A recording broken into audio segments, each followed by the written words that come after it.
Welcome everybody to 52 Living Ideas. This is Comprehensivist Wednesdays that we are doing in association with the Greater Philadelphia Thinking Society. And we have the New York Mythology Group joining us today as well. Today we are celebrating 700 years of Dante. And the way we are going to do it is all of us who have read Dante, we are going to talk about what we got from Dante. Each person is invited to talk for between 1 minute to up to maybe 3 to 4 minutes. And CJ will do the introduction, and then we're going to go to Maxine, Doug, and so on.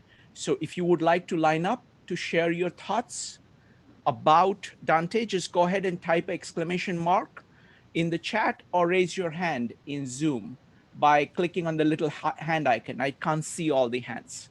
All right, so let me hand it over to CJ. CJ, go ahead. Yes, welcome to Comprehensivist Wednesdays. It's a weekly series of events to foster the art of comprehensivity, the art of striving to understand all and put everything together, as Buckminster Fuller described it.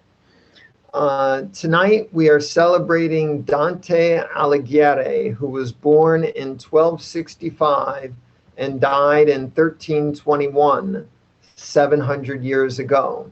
He died about a year or so after completing his magnum opus, the Comedy, a great epic poem ostensibly about a pilgrim's journey to meet God face to face and return to tell about it.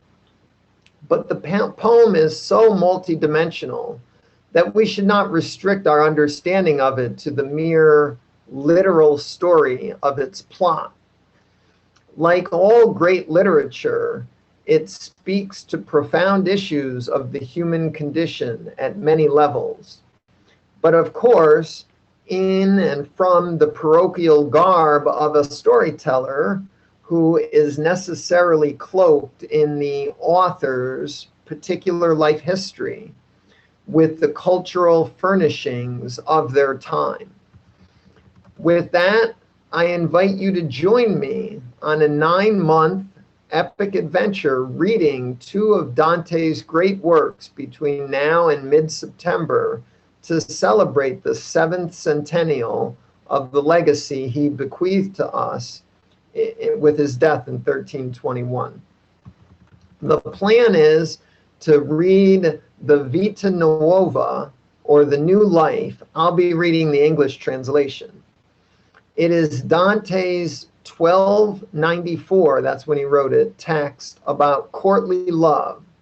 It is important background for appreciating his poetics and some of the concerns in his magnum opus. He entitled the magnum, that comedy, the Commedia, Comedia with the accent, in the Florence. Oh, I got my adjective mixed up. The dialect of Italian they used in Florence. You probably know the work as the Divine Comedy. The word divine was added more than 200 years after Dante's death, and to my mind, it overemphasizes the theological aspect of the poem. The poem is, in fact, very complex. It can be interpreted in many, many different ways. Many of its interpretations can be inspiring for atheists and other non-Christians. I plan to focus my reading on these more broadly interesting interpretations. You can read it however you like. Dante's poem is a comedy in the classic sense of the term. It ends happily with Dante meeting God and achieving the bliss of understanding and love. Of course, to reach such a sublime, happy ending, he must first go through an epic adventure. And the poem begins with Dante, the pilgrim, as a character in his own poem, descending into Inferno or hell, to begin his epic adventure to learn what it is all about. I read Dante's two greatest works, the Vita Nuova and the Commedia, or Comedy, in 2011, 10 years ago. I watched video and other resources from the free online course Dante in Translation with Giuseppe Mazzotta from Open Yale Courses. It is still available online today.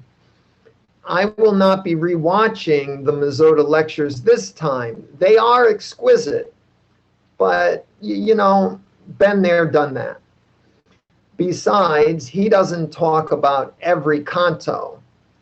I've learned in preparing this that Teo Berolini of Columbia University has a 1-hour lecture on each of the 100 cantos or poems in the Commedia. Since I haven't seen her lectures, I plan to watch them to see what more I can learn from her perspective. But she doesn't cover the Vita Nuova. So if you want to supplement your reading with videos, you might watch Mazzotta's lecture on the Vita Nuova. 10 years ago, when I read the Vita Nuova and the Comedy, I was a very weak reader of poetry. There were a few poems I liked, but most poems I read were unintelligible to me. And Dante, for at least the first half of this course I went through 10 years ago, was also beyond my comprehension. But at that time, I decided I was going to turn a new leaf in my life, my ability to comprehend poetry. So I worked very hard 10 years ago, reading those two works, watching Giuseppe Mazzotta's lectures, taking notes on those lectures. It was a transformative experience. By the end of the course in Paradiso, I was starting to be able to infer a tiny little bit of the meaning on my own. Mazzotta is an excellent guide, and I'm hopeful that Teo Berolini will also help us explore it in even more ways. Let me explain why I want to reread Dante. As I was thinking through my plan for topics for Comprehensivist Wednesdays, I've been organizing a topic every month since July on comprehensivism. I realized that Dante's Comedy is an exquisite work in the literature of comprehensivism, the literature of wanting to understand all and put everything together, as Buckminster Fuller put it. I knew I needed to organize a topic on Dante's Comedy, but when I reread an essay I wrote in 2012 on Dante's Great Commedia, or Poetry as a Way of Knowing, it was mostly about Mazzotta's course and secondhand reporting about what I heard from Mazzotta. And I realized I didn't really understand the poem well enough to explain its importance for comprehensivism. I knew in order to talk about it, I would need to reread the poem. So I talked to Jeannie and Doug and others about it. I realized that it was the 7th centennial of Dante's death. Jeannie and Doug both said that they would join me in rereading the poem. And then, as I'm thinking ahead, I realized that if I announce my event on Dante in September or October of 2021, people are only going to have a few weeks or a month to read it. And that's not going to work. So inspired that some of my friends were going to join me in the effort, this occurrence that it's Dante's anniversary, the commemorative, and my own need to reread the poem and wanting others to join the fun in this commemorative reading.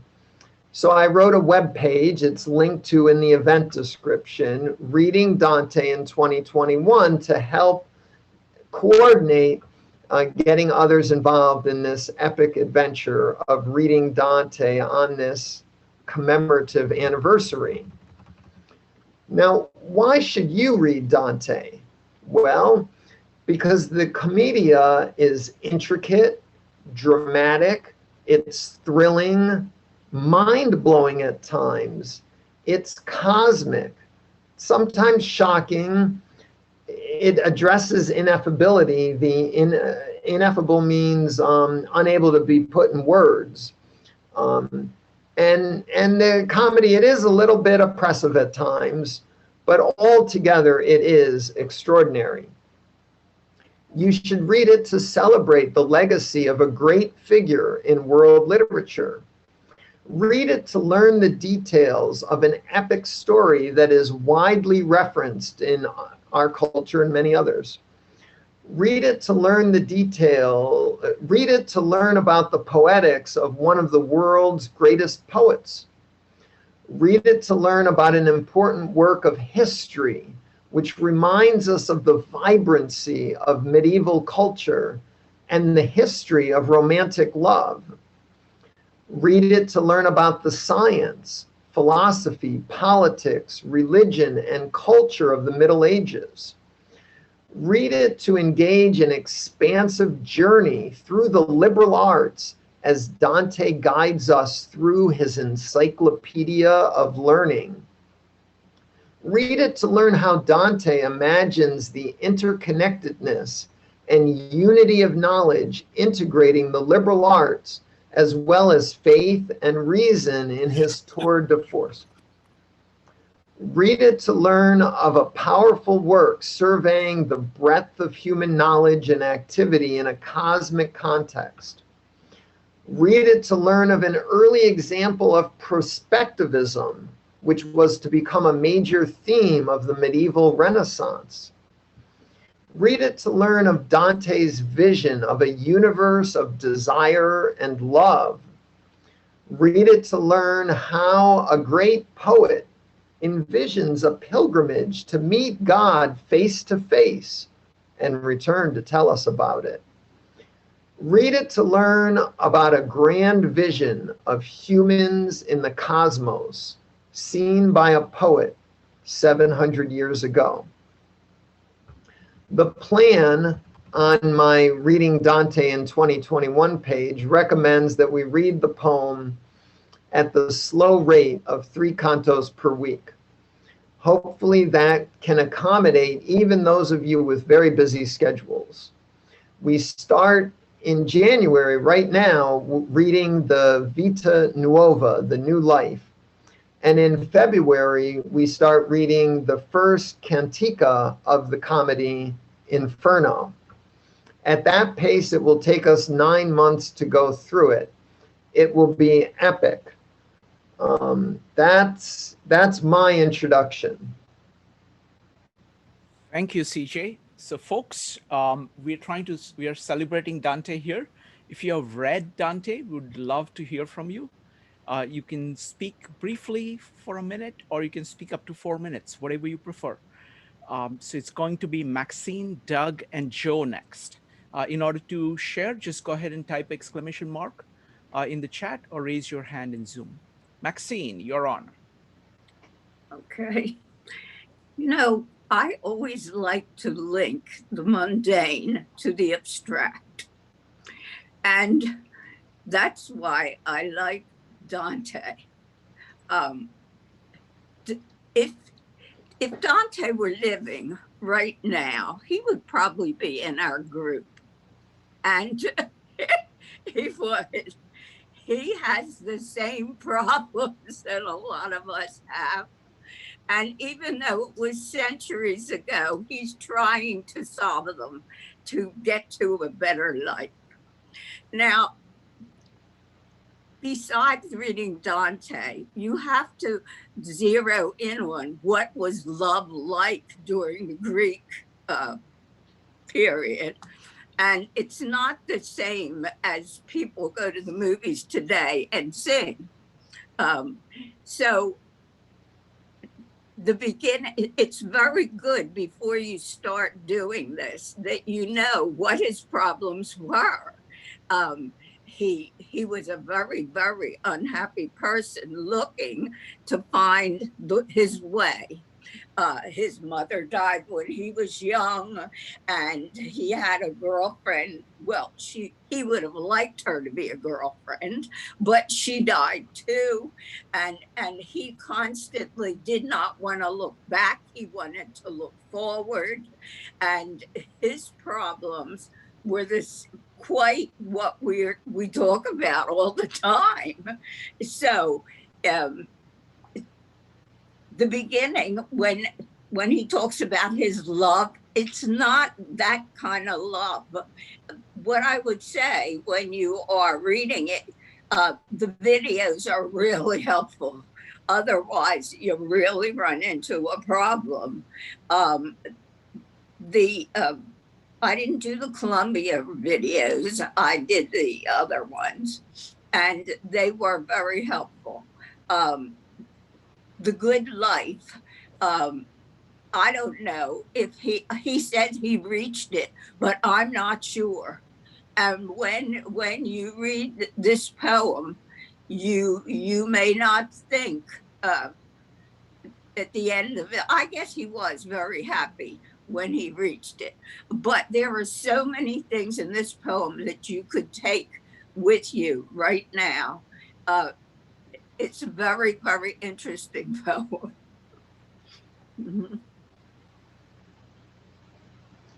Thank you, Maxine. Next up is going to be Doug, Joe, and Jason. So folks, you can line up for sharing your thoughts on Dante by just typing an exclamation mark in chat or raising your hand in Zoom.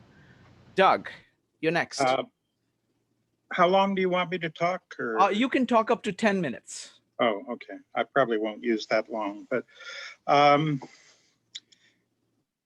yes, I read this about 20 years ago. I think I was still living in San Diego, maybe 15 to 20 years. It took a number of years because I go through different translations. There are a number of things that drew me to it.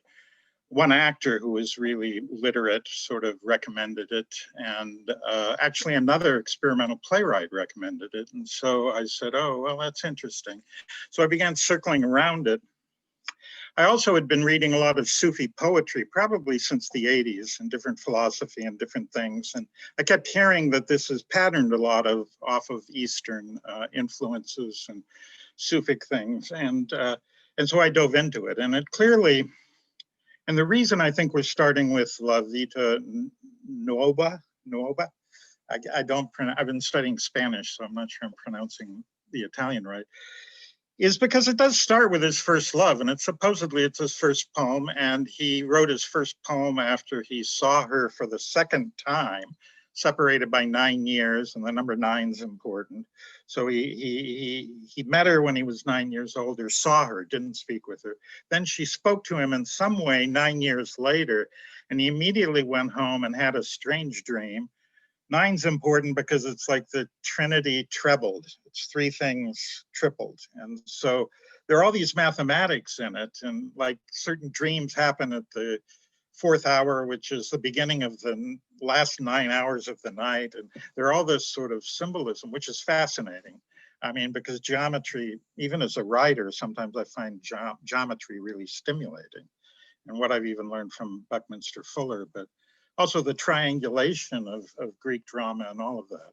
The other thing is that for the Greeks and the Latins, really Venus was the force that moved the universe. So in a way, we're starting with a love story. It's his love autobiography interspersed with sonnets. And so what he experienced either in a dream or in life, and we don't know whether that's all real or whether that's even a fiction. Maybe he was writing a novel with poems in it, but it's very interesting that he has this love seems to drive the whole piece.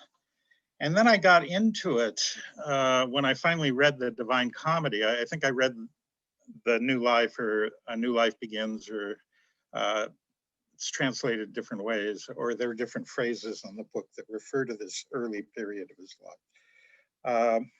I think I read it after I read the Divine Comedy, and then I realized, oh, this really underlines what in theater we call the super objective of a character, which for Dante is the love he has for the Blessed One, Beatrice, or Beatrice, I guess it's how it's pronounced.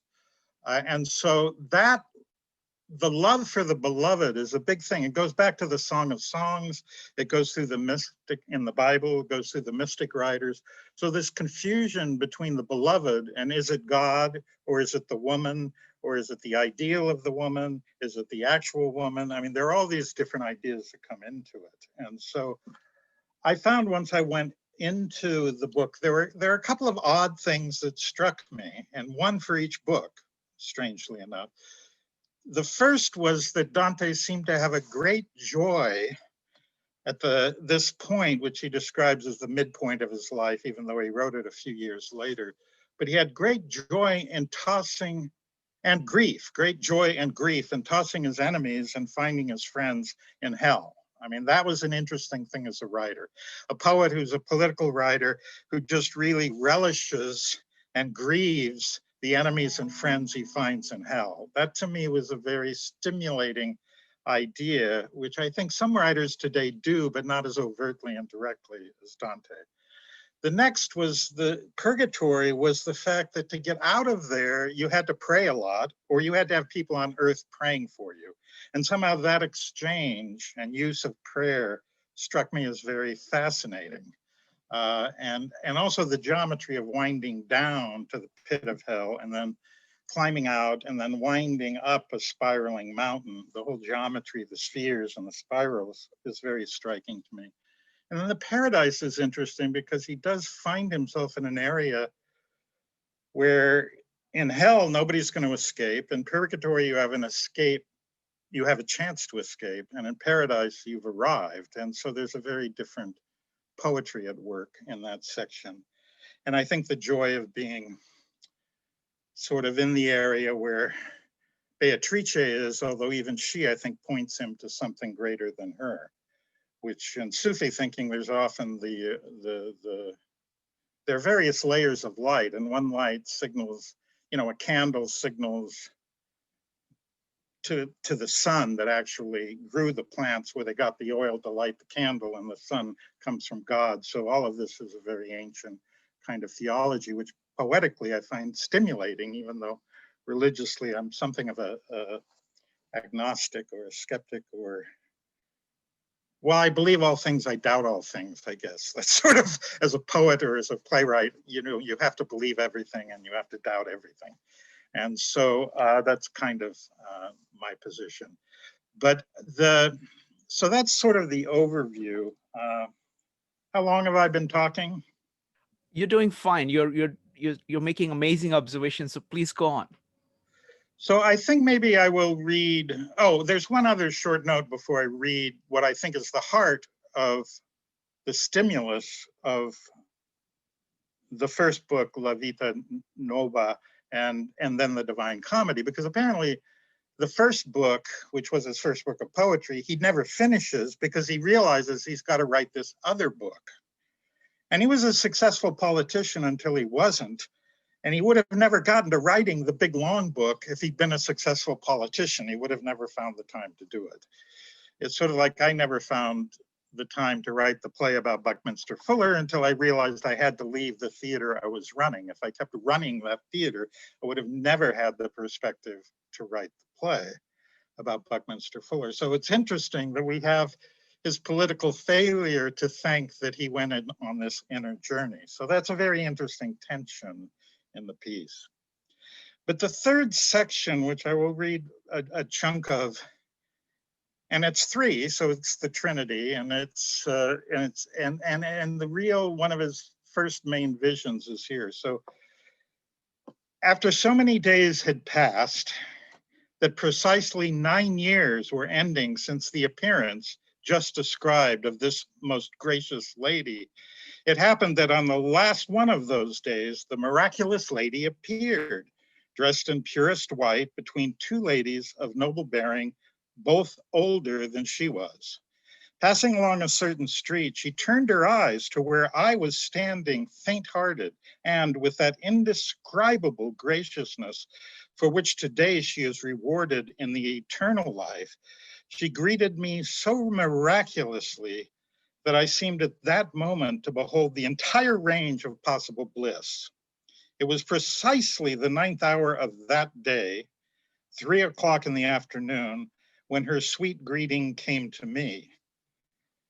Since this was the first time her words had ever been directed to me, it's the first time she ever spoke to him, I became so ecstatic that, like a drunken man, I turned away from everyone and sought the loneliness of my room, where I began thinking of this most gracious lady, and thinking of her, I fell into a sweet sleep and a marvelous vision.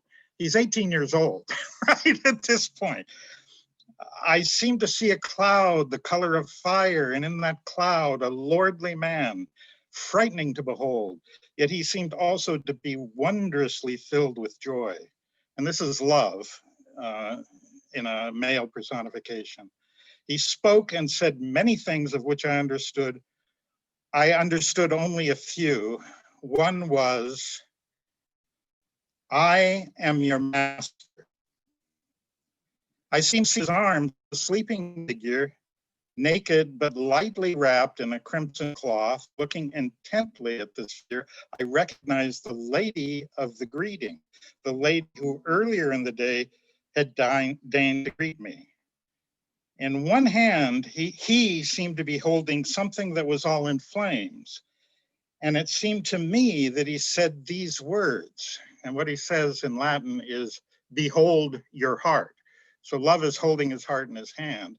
And after some time had passed, he seemed to awaken the one who slept, and he forced her cunningly to eat of that burning object in his hand. So love feeds Dante's burning heart to Beatrice.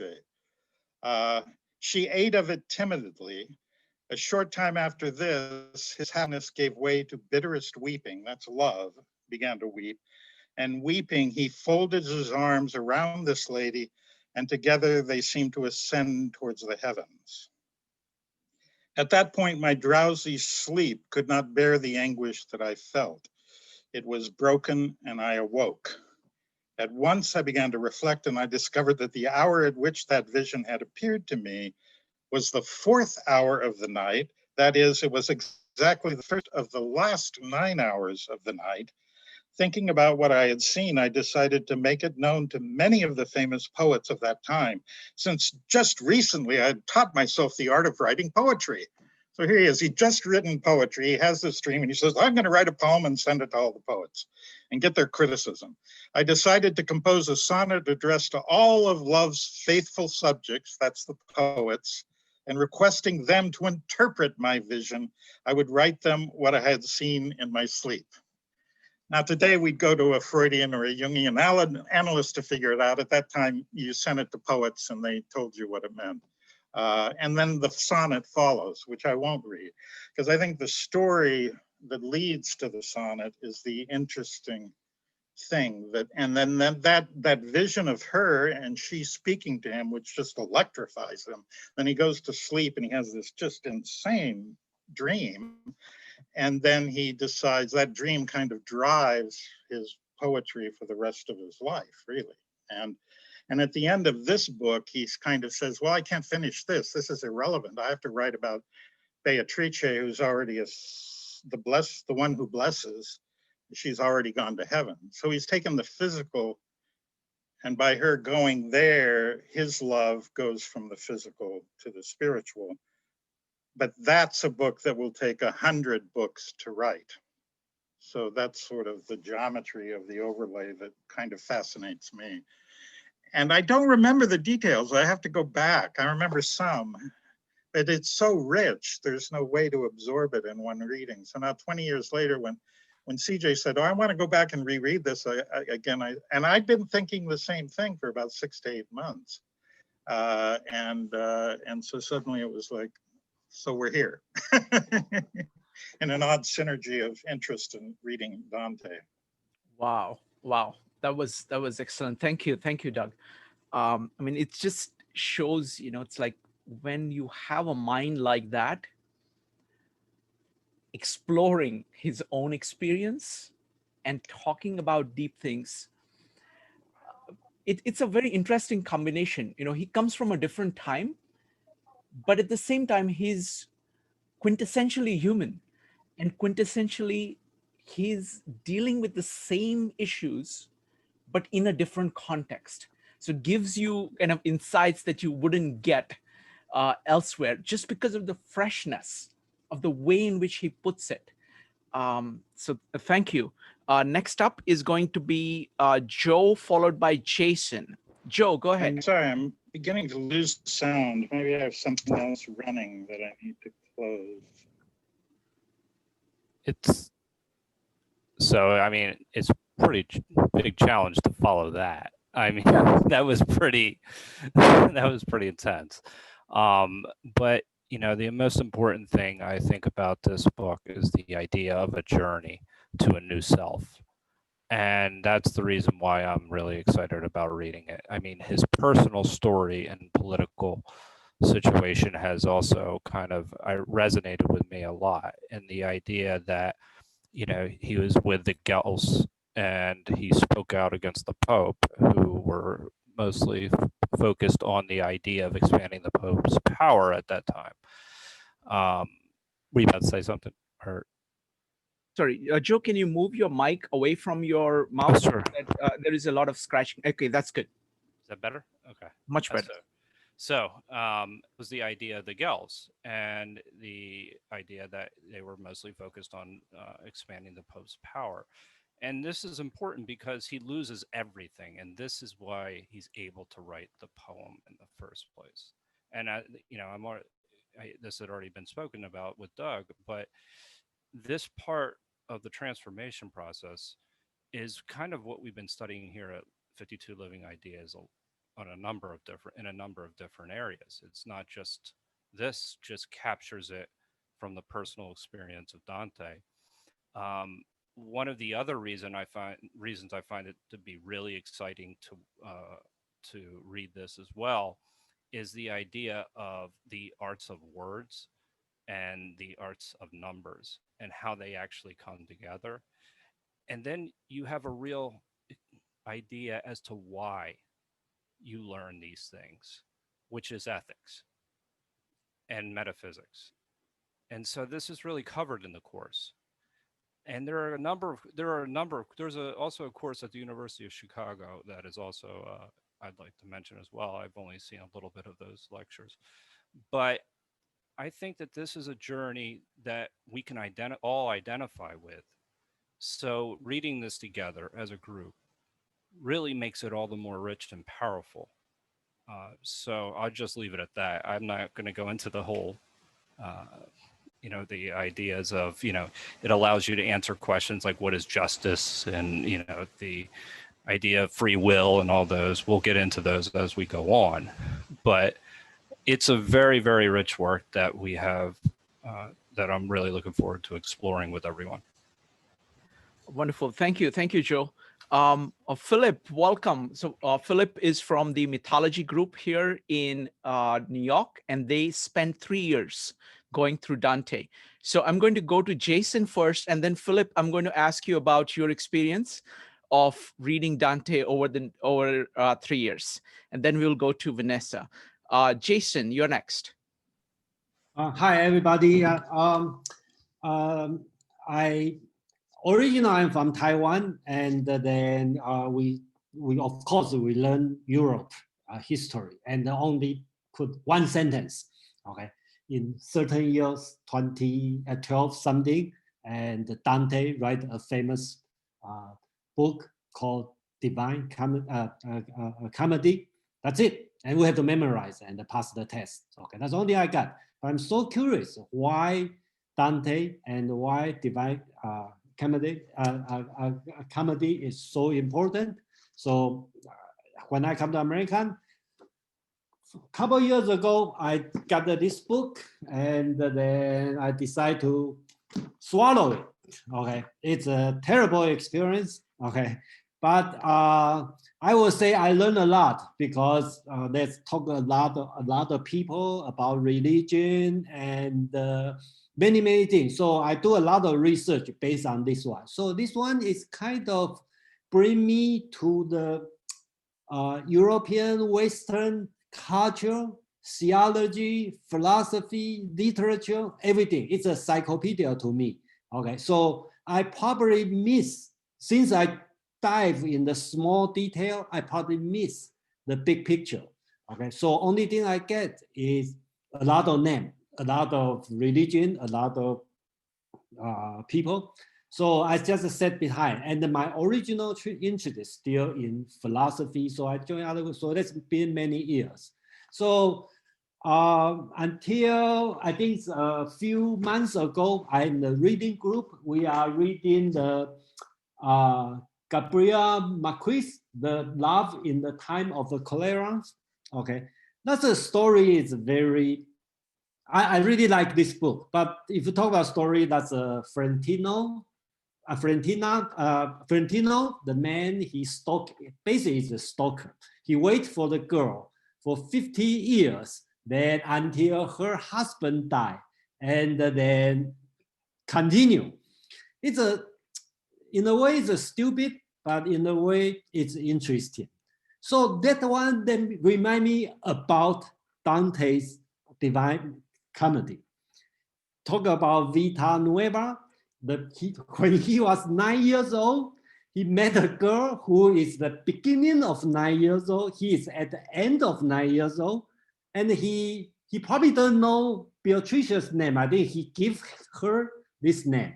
And then certain years later, the girl died. And then Dante married other person. There's no interest. Probably, I'm not sure they talk or not. They probably never talk. Very similar to the story in the Love of the Time of Clarice. And then later on, Dante wrote the whole humongous book. And then during this book, he put his teacher, his friend in hell, put Socrates in hell, and place everybody and put the 9 years, the girl in the heaven. And then eventually, she bring Dante to see the God, the whole jury about this. So let me bring me up the memory about this book. And then I start to think about this one. There's a lot of interest in here. So I also find another meetup group. I think they start on the January 26th. They are going to meet every month and for 9 sections to finish this book. So I'm going to join that one to kind of review this book. And I believe at the beginning, I thought that this book is about the encyclopedia. So you have a lot of knowledge. Then later on, I think this book is about the theology because they talk about God.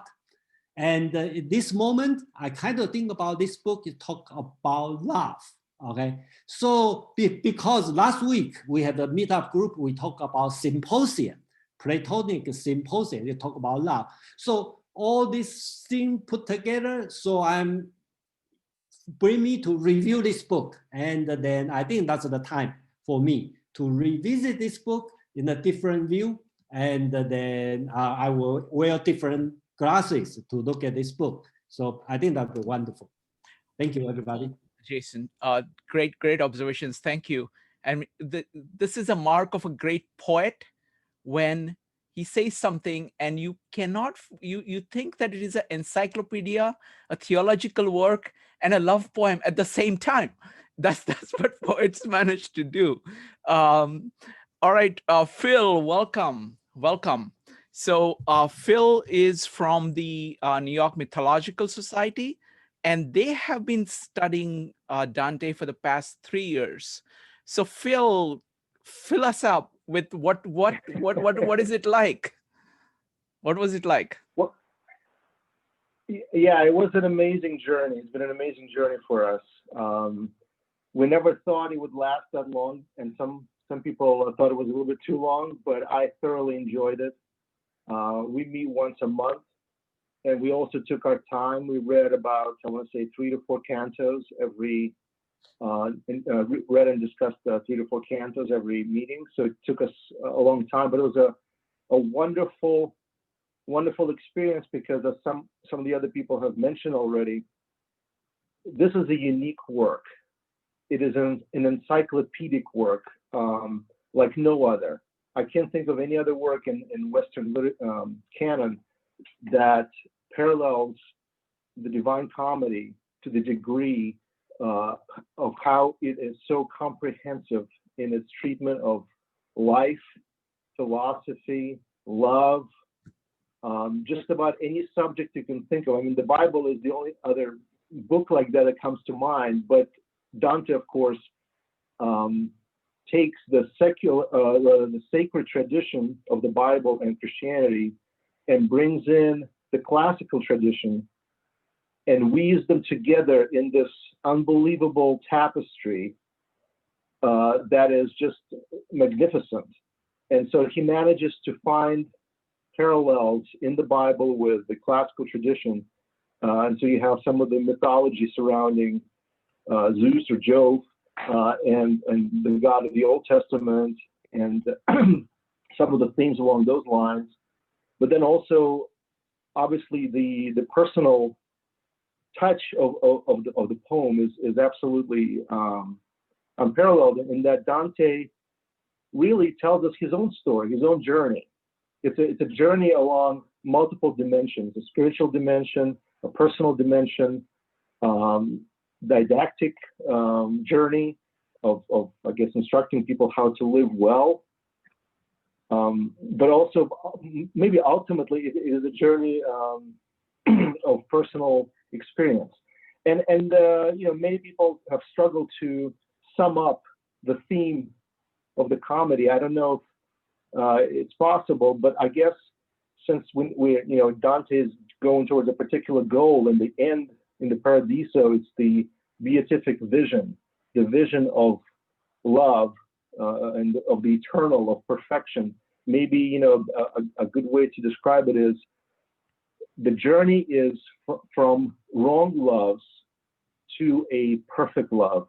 In other words, curing our affections, which tend to focus on wrong things. And of course, in hell, most of the sins are portrayed as some sort of inordinate affection towards a wrong thing. And then in the Purgatory, it's a really almost like a psychological or psychiatric treatment of people who have attached themselves to these wrong things, and then what they do to essentially undo that. And then, of course, in Paradiso, it's really a hymn to different virtues. As you turn from the negative, the wrong affections, then you develop the right affections, which surprisingly, they're more universal than, I would say, they transcend just the Christian tradition. I think other traditions can be cited to really say the same things. So it's really a universal theme, even though it comes from a Christian Western canon. So like I said, I thoroughly enjoyed it. And we kind of did it backwards, though. We read the comedy first, and then we read Vita Nuova, which was a little bit backwards, but still it was a wonderful experience to see Dante progress with us on this journey. Thank you, Phil. That was great. But I have one more question, because normally when people read something like Dante, they do it on their own. What was it like reading Dante and talking to people for not just one conversation, but month after month after month for 3 years? What did you get from that experience? Because that's a really well, of course, I'm sure, as you guys are very well aware of, everyone brings a little bit something different to the table. Everybody views the same material through a different lens.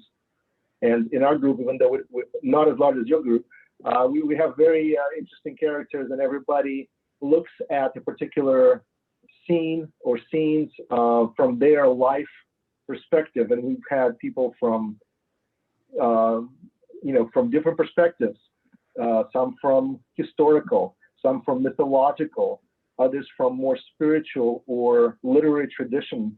So we've had these different sort of takes on the same subject, and of course it makes it much richer when you look at the same thing through a set of different eyes, and you progress on this journey. And again, there's so many levels.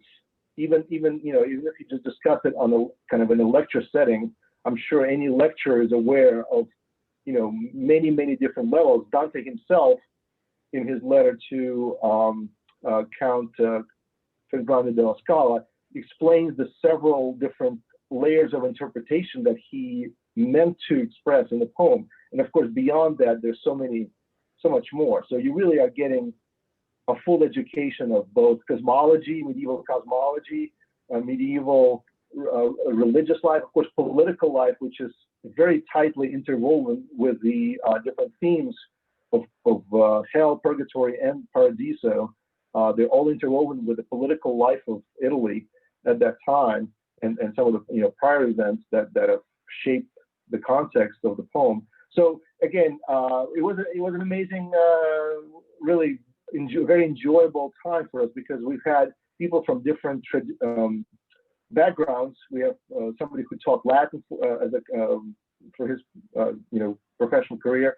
Then we've had, and of course he's very well familiar with the Latin literary tradition, such as Virgil, which of course plays a huge part in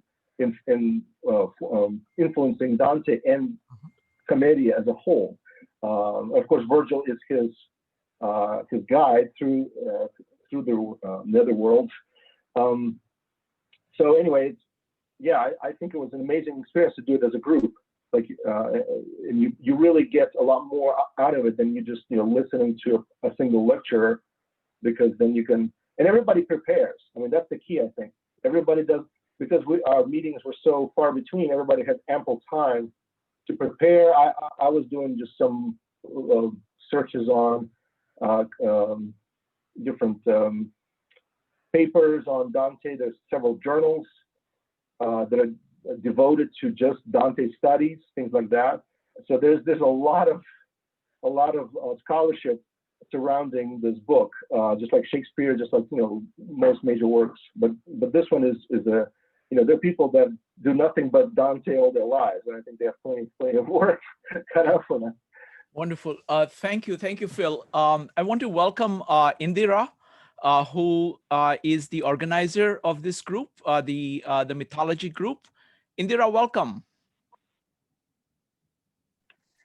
Hi, everyone. Sorry, late joining. Hi, Thank you for the reminder, Shrikant. Oh, no problem at all. So we are all talking about, our impressions of Dante and what we've gotten from Dante. So I have two questions for you. First, Phil did a fantastic job of talking about what he got from Dante. Phil is my true representation, and he's actually the best representation of our group. So yeah, thank you for letting us join in. Yeah, no, I mean, you have an amazing group. I mean, it's a kind of a diverse group, but it is a very serious group. I think of wow, now nobody wants to join. So two questions for you. First one, what did you get from studying Dante for 3 years? And second one, 2 years and 10 months. Yeah, 2 years and 10 months. No one's counting. Okay. And what's the second question, Shrikant? Second question is that normally people, most of the people read Dante on their own. Actually the experience of reading Dante, a deep work like Dante, together in a group, month after month. So you talk to the same group of people, and discuss such a work with people over such a long period of time. What do you get from such an experience? So those, one on Dante and one on the experience of this. Go ahead. Well, so I just want to tell, I don't know if Philip actually mentioned our group. We read mostly Greco-Roman literature, such as, Virgil, Homer. We do the Iliad, the Aeneid. Currently, we're reading Aeschylus, the Suppliant. So I just want to extend this invitation for you guys if you want to join. we don't normally read something so tangent like Dante from our group. However, I've read it probably in my early 20s, and I never had the courage to actually went to get a degree in classics since I founded the group, and I had all these talent around me, and even a one-on-one conversation for questions or answer discussions. So I figure out, why not? The first thing I got from reading the Divine Comedy is fatigue. It's serious fatigue. Mm-hmm. It's so, God, it's like you just like beat yourself up from one chapter after the other of all the tortures, basically. So one thing I learned, that the Christianity has not really changed when it comes to making you feeling really, really guilty. The second thing is, what I got from it is probably just a little glimmer of what life was like back in Dante time, the political, just the competition, the, from one party to the other, I know he was exiled. And another thing is the love hasn't really changed from the 13th century till it is now. Men, women, they still pine for love, and it's still romanticized. And that's what I got from it. We took gingerly probably 3 to 4 cantos each meeting, and we really beat that thing to death. Great reading, great experience reading it. But I think 2 times is enough for me. I'm sorry, Shrikant, what's the second question? The second question is, what was the experience of doing this with people over a long period of time? What were the conversations like? What did you get from actually talking to people about this work? So about this work, I was fortunate. We, like Philip said, we have scholars in our group. Everyone has a different take on it. Some of us are more religious and know the Bible really well and able to kind of take that knowledge from the Bible and interpret it. Some of us are, more into history and try to relate what happened during that time and why Dante wrote certain, piece. It's really rewarding for me to be able to have a one-on-one conversation with the talents, with people that also read it, understood it. And as far as even doing their own research, some of us even brought like paintings, or other sculpture or other things that it's passionate to them, that they actually want to share with the group. To me, other than reading it by myself, the reading it by yourself, it's brutal. I think it's a great thing when you actually find people like yourself to actually share the passion and want to talk about it, are committed to it. And the more really, the merrier, I would say. Wonderful. Thank you, Indira. And I have a standing invitation for you guys. If you want to do something together, if you want more people, you can just let's do it together. I love mythology. Most of the people in my group love mythology. So let's work together on doing something, because I have a tremendous respect for your group. You've been doing this for a long period of time. So even if it's a small group, it is a very focused group, and there are just amazing people there. And I want to show off to rest of the world and the rest of the US what New York can do, So absolutely. We're not just good looking, we're actually quite talented too. So please come and join us. And we drink, so it's always more interesting. We drink, there's plenty of wine. It's a fun group. It's not as serious as Shrikant said. It's a fun group. Yes, Thank you, it's serious. Yeah, it's serious fun. Thank you, Indira. Thank you very much. Thanks. Thank you. Next up is going to be Vanessa, followed by Mike. Vanessa, what did you get by reading Dante? Okay, well, after reading the title, the first thing that came to mind was Dante's Inferno, and that was the only thing that came to mind initially, and that was even before today. But I remember after watching the video and then Googling Dante's Inferno, was like, oh yeah, we studied this, I think, senior year in high school. I can't remember if we actually tackled the whole thing or if we broke it up into groups. And English, it was actually more like philosophy and lit. So you had some people bringing in a multidisciplinary approach into the discussions. But I think when we finally wrapped up after like pondering and hearing other people's input, it was like that feeling you have where you're flustered, you're running around all hectic and whatever, confused, looking for your keys. And then suddenly you look down, they were in your hand all along. It's like the aha, you're like, oh my gosh, I now get it. All the pieces are coming together. So that was kind of like my impression from what I remember. This is going, I'm not going to say how many years, but like I said, I think it was senior year in high school. But like I said, after the thing and this and that, or like even 2 years later, you may hear a phrase like, oh, it all makes sense now. I get what he was saying, even though it's been 700 some years. You can make it fit the day, or, okay, maybe it's a different color, but it's still the same school of thought, or, maybe on the same page, different flavors of the sauce. Wonderful. Thank you. Thank you, Vanessa. Mike, you're next. I'll give you 5 minutes, Mike. Thank you. I first learned about this Dante, and I'm not nearly as erudite as some of the people that have said. Maybe they can fill in the pieces of this. I first learned about Dante in studying transcendentalism and Unitarianism. Emerson translated, learned how to speak the particular dialect of ancient Italian in order to translate this himself, and got tutors to make that happen, and claims in something that he that this book, and I don't totally understand all the connections, was the inspiration for his transcendentalism.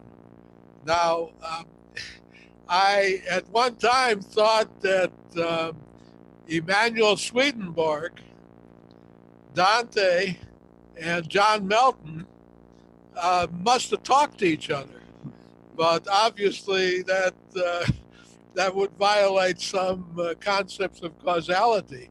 And I would have said, if that's of those three authors, that Swedenborg was probably the more complete. And I still don't understand what I'm talking about in these areas. Now, what maybe puts this all together is Willy Wonka and the Amazing Chocolate Factory, which is, I think, a very Dante-esque picture of how to live your life. I did not consider that he believes that that hell is eternal, that God doesn't make junk, and that hell is a purification process that you eventually can graduate from, even though, like many other graduate matriculations, it's very painful, so you ought to maybe clean up your life before you go to hell. So I think I was listening to Doug, and actually listening to all of these people who've studied this. This isn't my field, but I've touched it, and I was impressed by it. But maybe some of the fragments that I put together could be straightened out in my mind and are corrected by some of these eminent Dante scholars. And I'll yield the balance of my time.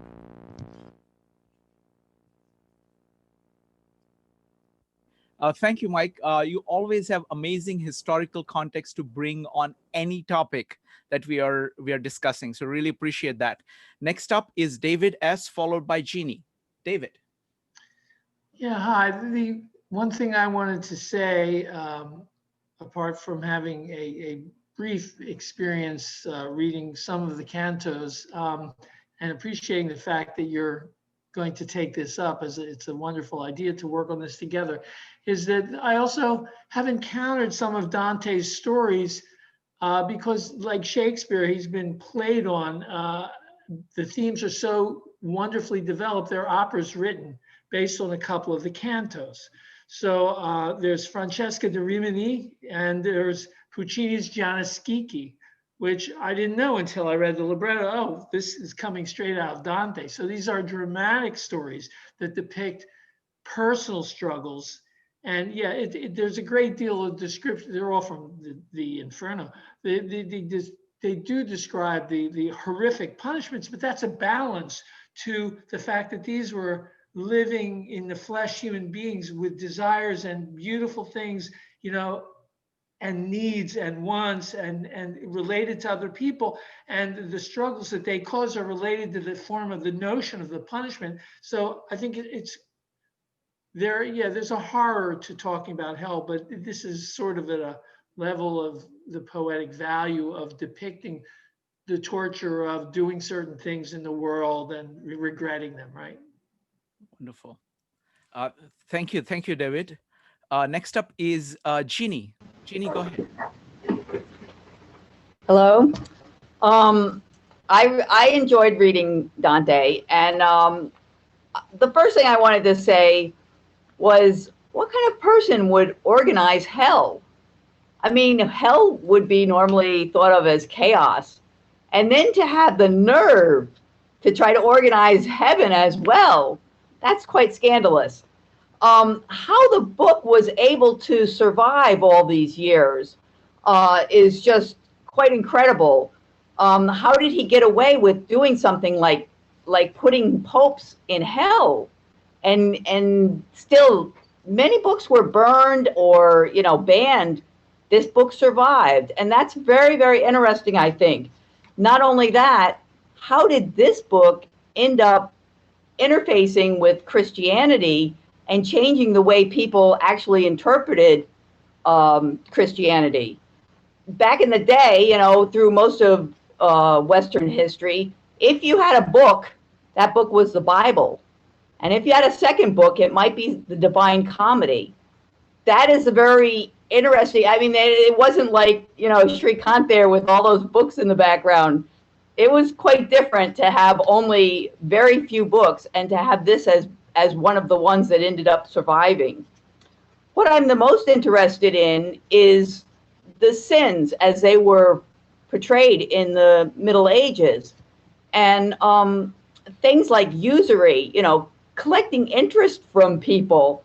You know, nowadays we would be so proud of somebody that can make money like that. And back then it was quite a very bad thing. Things like avarice. And when I grew up, you know, being thrifty was so important. And so, you know, you tried to, you know, if you could brag about saving $5, you know, you'd be impressive. And back then it was quite different, that was considered, you were cheating the other person. And this brings me to the idea that sins themselves are something that can evolve and change with time, and that these aren't really quite as fixed as we might have thought. So that, you know, maybe in the future, things that we do now will be seen a little more clearly as being sins. I think that's all I have to say. Thank you. Wonderful. Thank you, Jeannie.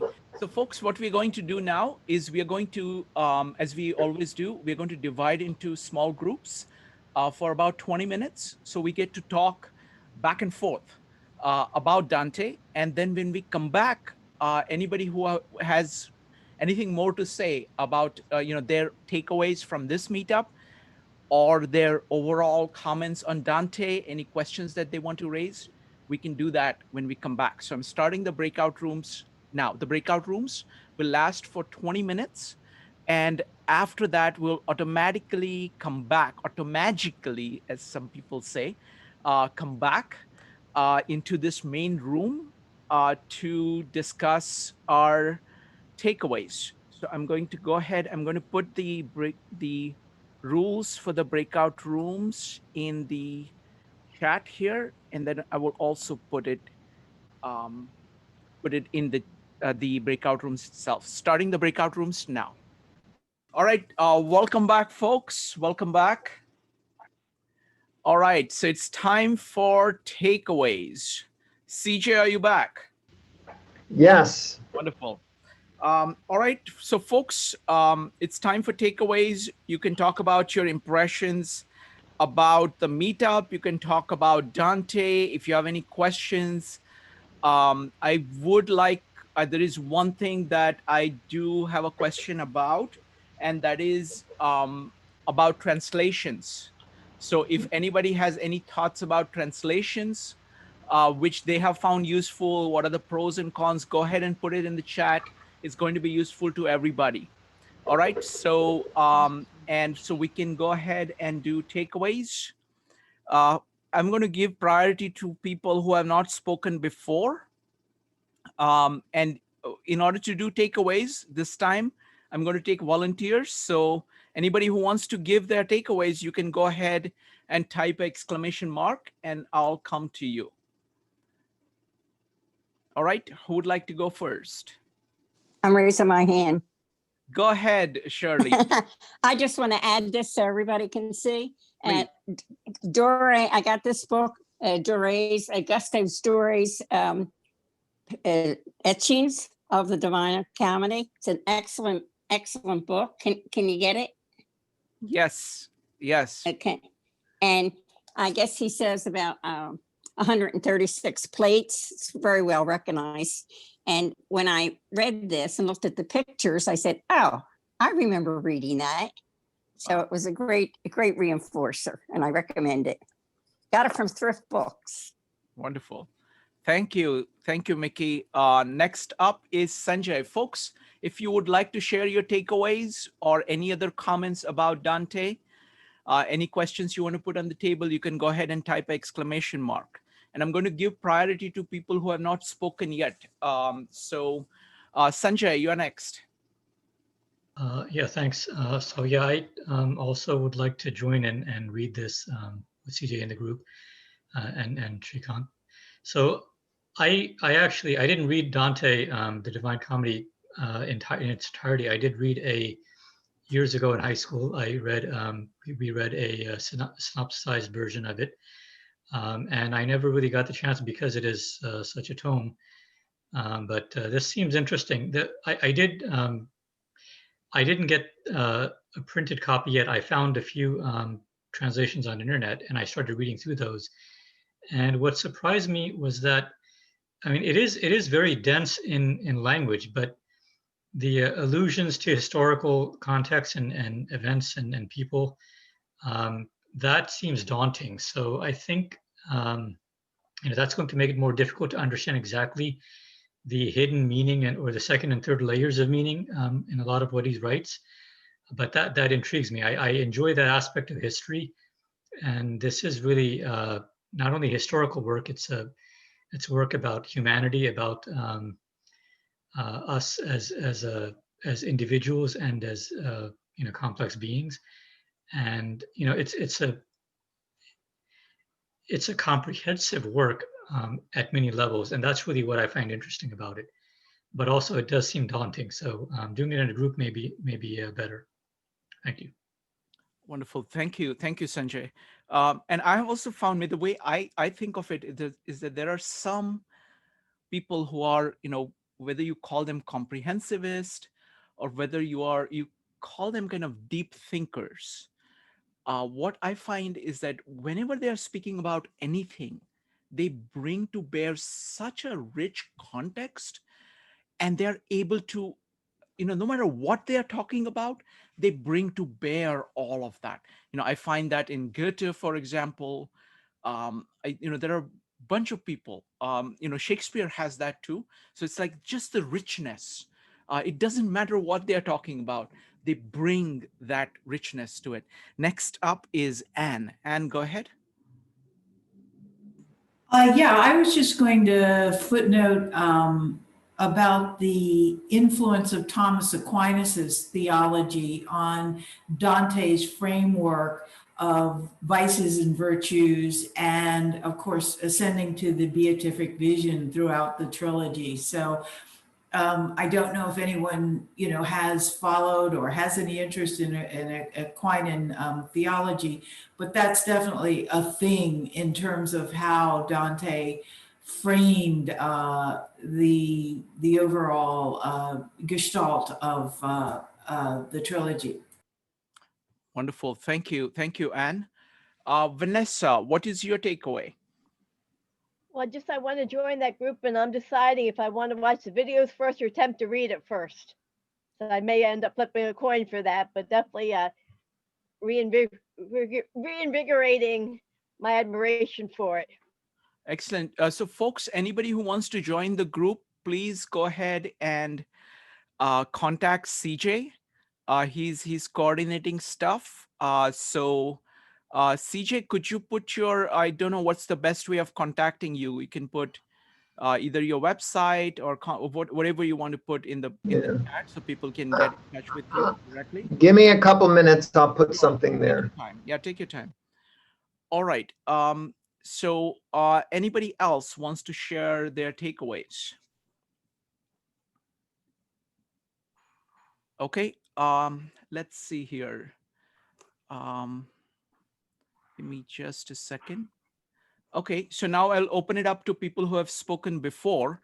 If they want to say anything about the conversation in the breakout rooms, anything else. Okay, let's see. Joe, go ahead.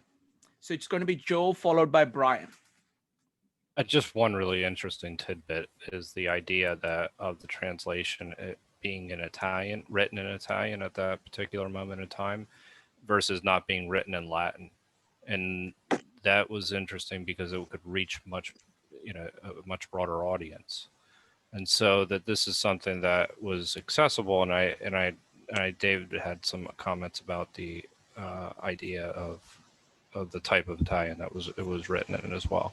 So that was just an interesting tidbit that I thought I would share with the group. It's not. No, I think that's a huge point. I'm a big fan of languages, and when somebody moves from using I was Latin very impressed with your observation, Boogie. to a more he said that. When somebody moves from using Latin to a new language, they actually it does a couple of things. Firstly, it enriches the language.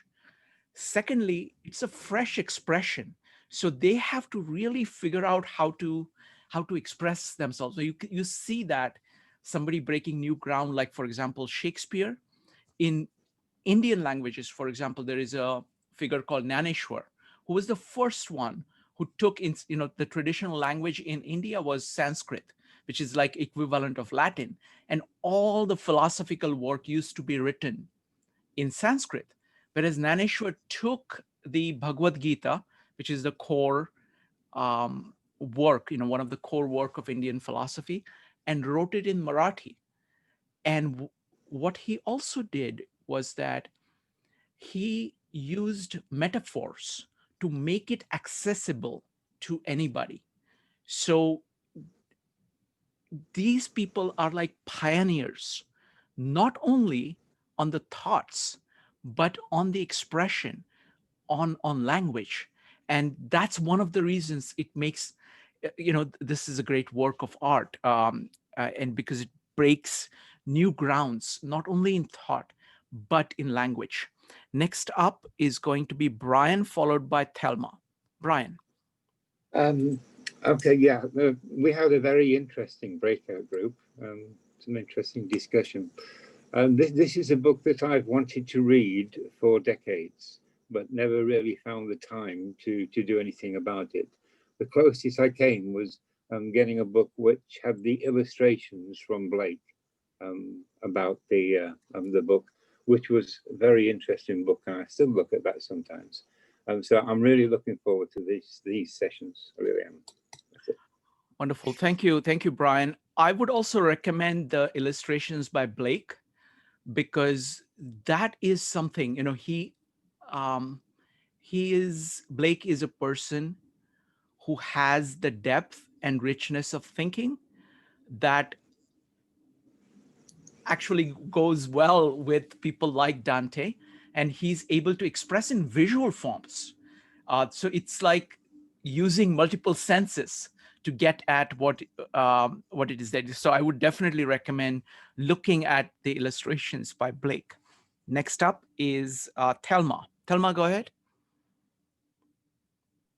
So I'm kind of I'm a little bit of a novice here, so I just wanted to comment on the different languages.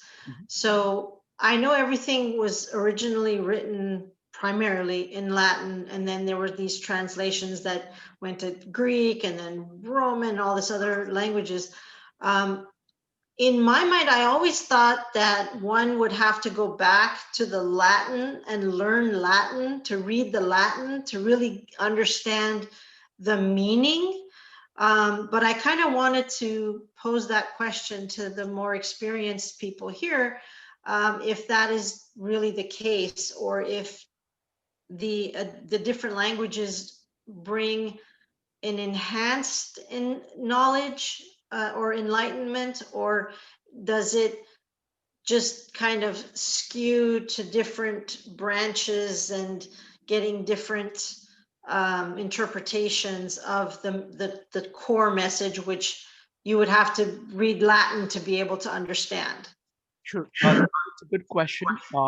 This particular work, Dante's work, is written in Italian. So there is no Latin, there is only Italian.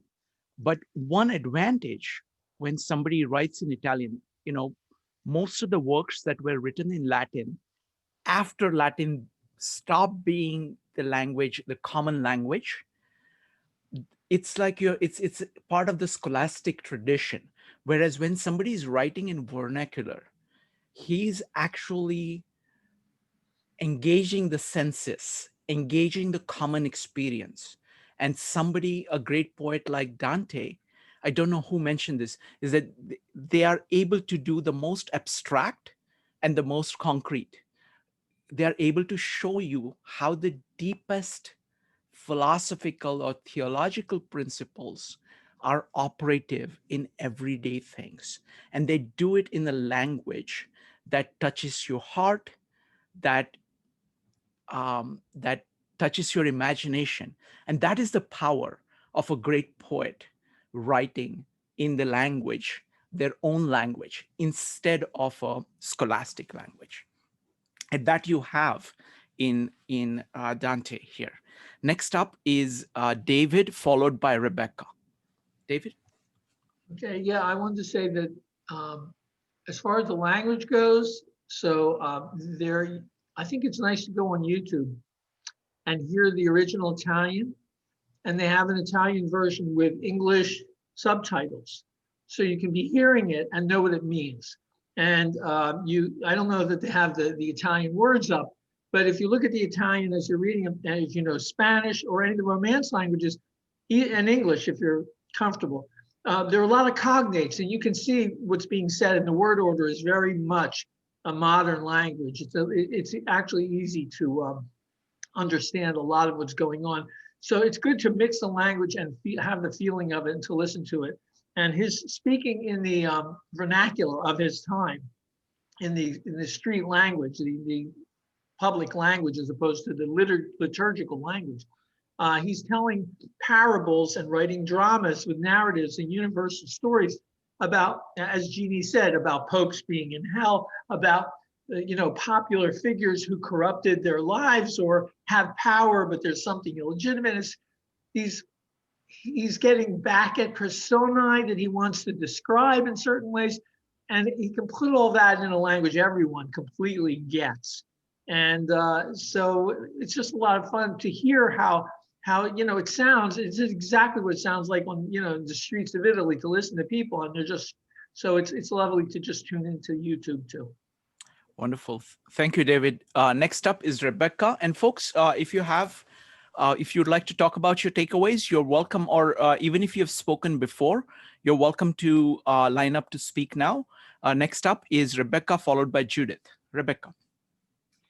Yeah, I am extremely intrigued and really excited to participate going forward in this endeavor. I had 3 things that I kind of made a mental note of as we were going through and people were discussing. Number 1 is the use of geometry and mathematics that I'm really excited to study and dive into with everyone. The second is in regards to him, as I understand it, kind of not succeeding or getting banned from the political career, which really drove him to fully explore and fall into his purpose, which I think is something that, you know, a lot of us struggle with, myself included. But the thing that really intrigued me is when someone mentioned about sins, or, you know, good versus bad, changing over time. Mhm. And that one really just got my head spinning. I have not thought about that. I mean, I have some initial reactions to that, but to be able to explore that deeper is super exciting to me. So I'm glad I popped on tonight. And I was telling our group, our group, I'm getting addicted to this group. I love it. So thank you. I'm very grateful to be here. So folks, those who are not familiar with our group, we have meetups every day on a variety of topics on psychology, philosophy, personal growth, science. On Wednesdays, we do Comprehensivist Wednesdays. And the next one coming up is CJ is going to be talking about induction. He's going to talk a little bit more about that. The following Wednesday, Sanjay is doing a series on neuroscience this year. So he's going to be talking about the child's brain, which is a great place to start learning about neuroscience. You know, how does what is child's brain and how does it grow, and what can you tell about that? And I think the next and the one after that, we are going to, Joe and I are going to be talking about ignorance and importance of questions, you know, using a video about what is the real meaning of science. You know, most people think of it in terms of answers, but it's really questions. And not about knowledge, but about ignorance, of saying, what do I not know and what do I need to know? So, so there's a lot of interesting things coming up, and we do this every day. So I've put the link for all the events. You can check out all the events that are coming up. Next up is going to be Judith. Hi, Shrikant. Yes, so that popped out for me too, was the sins and how they change. That really popped out for me. So I would love to discuss that when that comes up. But could you just explain, clarify for me, is this going to be like a monthly meeting here with you, Shrikant, or this is something CJ's taking off somewhere else? No, this is something CJ is doing. CJ, would you like to talk about this? I am working, and Joe, Maritza had to drop off. Joe, if you think you have some time to organize some events, right now, I do not have enough time to organize monthly events. I think we should try to do monthly events, but we have 2 resources. We have the 52 Living Ideas. And if we get a volunteer to help organize a session, since I can't be at all of them, we might do one on the Vita Nuova in February, maybe. If that doesn't come through, or if Shrikant gets someone else and it gets pushed off, we might do it at the Greater Philadelphia Thinking Society. If you're interested in the events I become aware of, I'll announce them on my mailing list for Dante. Send me an email. I posted in chat. If you can help us organize and participate in sessions, send me an email. And I'll, you know, I feel that it would be good if we could have say monthly events. Okay, But let's do it this way. Just go ahead if you're interested in reading Dante with other people. Just go ahead and email CJ, and then I and CJ will talk, and we'll see what we can do. Okay, depending on the number of people who are interested, we will do that. All right. Let's see. We are at about 10:49, so we can start wrapping up. Let's see. Doug, would you like to make any closing thoughts? And then I'm going to hand it over to CJ. I'm sorry, I had to leave the room for 2 seconds, No and you mentioned my name. Exactly at that time. Okay. So Doug, any closing thoughts? No, I just think this has been very interesting, and the range of links and this other reading group, it's fascinating. It's like people who have walked the journey before us. So it's interesting to see what they've done. Wonderful. So Phil, that's very interesting. I know that I know your capabilities, and I know that you are able to do all of this. So if you want to do that, let's talk, and I will collect everything that CJ puts together in terms of emails that are going to CJ, and let's talk and let's figure out what we can do. Because I would, if you want to do that once a month, we can go ahead and just do this on 52 Living Ideas as a standard part of doing that. And I'll reach out to you, and we will figure that out. Okay, CJ. So I think Phil has done this before. He has spent 3 years going through it, and I think he will be able to coordinate pretty well. So just does that make sense to you, CJ? Yeah, Phil, send me an email. I did. Okay, I haven't checked my email. Thank you. We'll be in touch in email. Yeah, Shrikant, do we have any other closing thoughts? Jeannie, do you want? No? Okay, so CJ, you want to talk about your closing thoughts and what's coming up next week, please? Yeah. Next week will be the. Am I muted? No, you're on. Next week will be the inductive attitude, the moral basis of science. It is based on a difficult volume of mathematics by George Polya, but it has about 30 pages that are very interesting, and they are of general interest. To guide participants through the subject, I prepared an interpretive essay summarizing the most interesting of those 30 pages for our comprehensivity, our art of striving, as Buckminster Fuller put it, to understand all and put everything together. So there's no mathematics, but it's a mathematics perspective.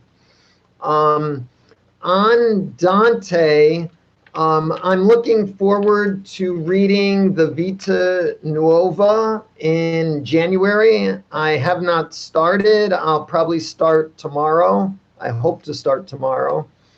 The Vita Nuova, as I understand it, I'd love to learn more about the history, but it's written in this tradition of Dante and other poets in Florence and maybe beyond Florence, exchanging poems with each other. I love this idea of, in the 1200s, they didn't have Twitter, they didn't have Facebook, they didn't have video chat, so they wrote poems to each other.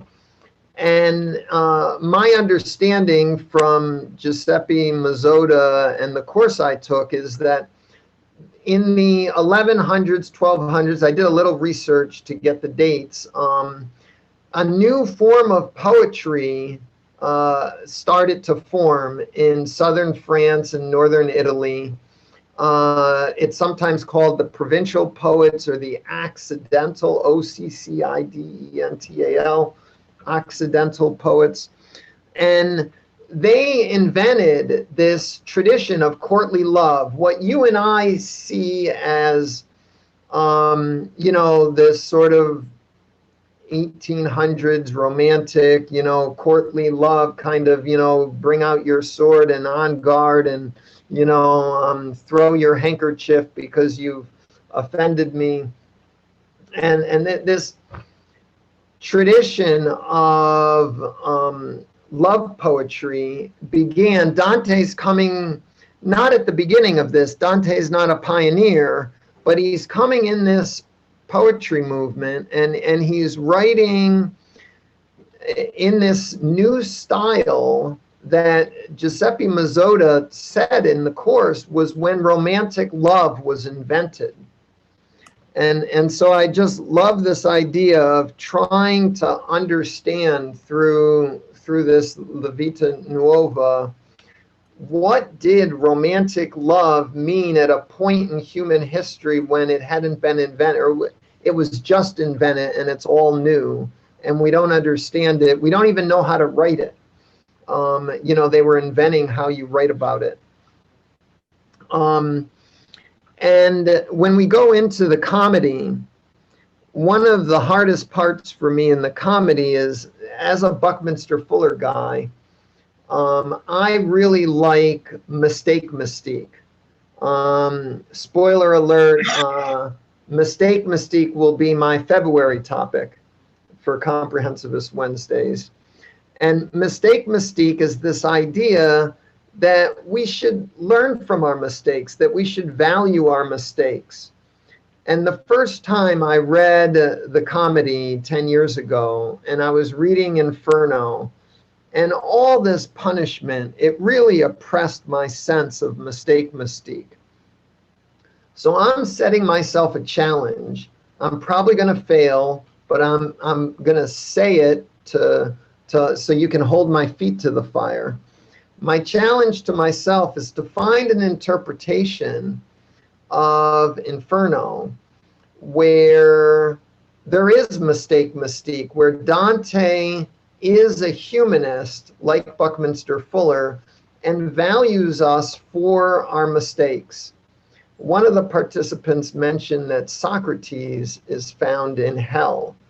Why would you put Socrates in hell? Dante loves philosophy. How could he put Socrates in hell?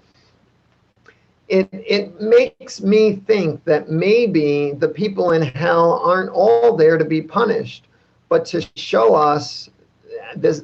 I got to read this and figure out if this makes sense. But in interpreting any literature, you come up with an interpretation, then you have to reread the book and find out if your interpretation holds any water.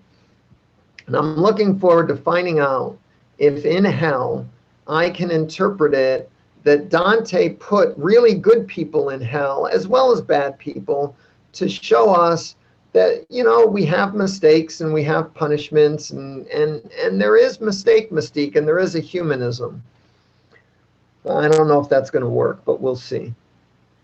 Okay, so thank you, CJ. So folks, what I would like to do, I'm very delighted that Phil wants to help organize these things. So let's just do it now, okay? So just let me know who is, would you like to, if you'd like to participate in regular discussions, if you'd like to read Dante with us, go ahead and type yes in the chat. And we're going to organize it right now. So we got Leslie, Joe, Rebecca, Judith, Doug, Sanjay, Peggy, Vanessa, Mike, Brian, Thelma, Becky, Alan, Kate. Fantastic. Okay, so let's do that. So let me go ahead and talk to let's go ahead and talk to Phil. Phil, what I was thinking of is that there is enough interest, so we can just go ahead and do that. I think once a month is a good frequency. Does that make sense? I agree. Okay, so how about, you know, starting with the new life? I don't know how to pronounce it. That's what the original plan was. So we can start with a new life. We can do this, probably the spot that I would have for it would be Sunday at 5 o'clock. Does that work? Or Sunday at 5, or I can do Saturday at 5. What would you prefer?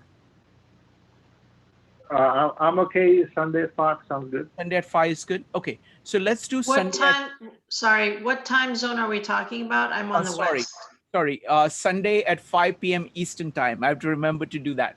I do that only 80% of the time, so I failed this time. Thank you. So Sunday at 5 p.m. Eastern time. So Phil, how long do you think we should give for people to finish the first one? So are we talking about this Sunday? Yeah, No, not this Sunday. Let me jump in, Shrikant. I have a schedule on my Reading Dante page, and I would suggest that we assume people will take a little longer, and so we should have the event shortly after the date on my Reading Dante page. So CJ, what I'll do is we'll use that as a basis, okay? But let me talk to Phil, because he has gone through it multiple times, and we'll come up with some schedule that works, okay? But for the first one, we'll do whatever the date is. Can you tell me what the date is? First Sunday in February. First Sunday in February. Does that work for you, Phil? First Sunday in February? Yeah, that's fine. Let me just say one thing. La Vita Nuova is not as dense in meaning and in substance as Dante. So that one we can probably do faster. You know, you read more chapters per session than Dante. With Dante, you can, each canto is extremely dense with meaning. And so just a word for the wise, basically. Okay. Philip, both of them are Dante, of course. You keep saying Vita Nuova rather than Dante. You meant rather than the Inferno. Yes, that's what I meant. Okay. All right. So Phil, let me do one thing. I'm going to give you my cell phone number. Just go ahead and text me, and we will work out all the details, and we'll make sure that it works very well for everybody's schedule. But looks like there is tremendous interest, and this is 700th year of Dante. So let us celebrate it the right way, and let's do it. So folks, sounds good. I'm delighted to have this, and Phil and Indira. I know Indira is exhausted with Dante, but actually, maybe I'm gonna join the La Vita Nuova, because that's not as emotionally or heartly taxing as the Divine Comedy. Okay. So wonderful. So folks, so we will start this. Just look out for announcements. We will go ahead and do that. CJ, will you be able to announce it in the Greater Philadelphia Thinking Society too? Or not yet? We can if we do enough breakouts. We've talked about that. I have to talk to Joe and Maritza and Sandy. Absolutely. Yeah, that's fine. But anyway, so I'll go ahead and just plan it like once a month. I have my Dante mailing list, and I'll mail out announcements a week ahead on it. Sure, sounds good. So David, in terms of time and everything, let me talk to Phil. He has done this before, so we'll work out something. My guess it's going to be about 2 hours, and yes, we are going to record it. So we're going to put, we do all our meetups. We record it and put it on YouTube, so if people miss it, they can go ahead and watch it and join. Other people get interested in Dante. We keep on getting new people interested. So that's the purpose of recording and putting it on YouTube, because it serves as a funnel for reaching out to new people interested in things. All right, folks. So this is delightful. And thank you very much. Again, my great appreciation to Indira and Phil.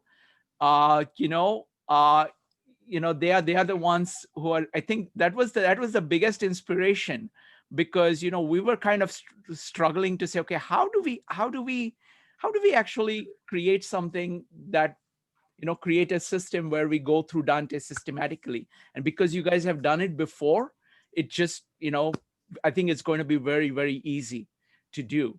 And we'll be able to do it on a much larger scale, maybe, you know, several times larger than what your group was able to do, because you're New York based. This is going to be, you know, people from all over. And because I'm deliberately doing this on weekends, I'm hoping to get some Italians in. Okay, we are going to reach out to groups in Italy, and we are going to connect with people who are actually trying to celebrate. We are also going to try, I'm also going to try to get people who are experts in Dante to come and talk to us. Okay, so we're going to try to do as many things to leverage this medium as we possibly can. Yes. If you make it at 5 o'clock our time, that's not working for the Italian time. With Italian time. Okay, so I will talk to Phil, and maybe we can do.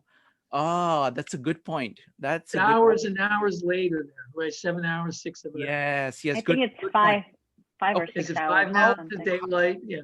Yeah, good. Excellent point. Excellent point. Phil, does 12 p.m. Eastern time on Sundays work for you? 12 p.m. Yeah, that's fine. Okay. I'm flexible. Look, I'll work with you guys, whatever. Okay, let's do 12 p.m. Let's do 12 p.m. Eastern time. David, fantastic point. I had not calculated this. It's excellent. So 12 p.m. and we'll try to get Italians. Other Europeans too are fine, but we'll get Italians. I will get my husband on board, so he'll try to recruit the Italians on this group. Wonderful. Well, here I was gonna say maybe some of I mean I know how you feel with the Dante fatigue, but maybe we should let some of our folks know. Maybe they'll like to join. In between our meetings. Indira, you can always blame me and Phil. You say, I am not putting you through Dante again. It's all this Shrikant and Phil's part. You know, Phil got hooked up to Dante. And please be aware as you spread the word how I inspired all the Dante readers. I don't think my reputation could bear it any longer. So wonderful. All right, folks, this was delightful as always. See you next time. Thank you, Shrikant. Thank you very much, Shrikant. Bye. Bye. Thank you. Bye. Thank you. Thanks, everybody. Thanks for instigating all of this. Thanks. Thank you. Thank you, Doug.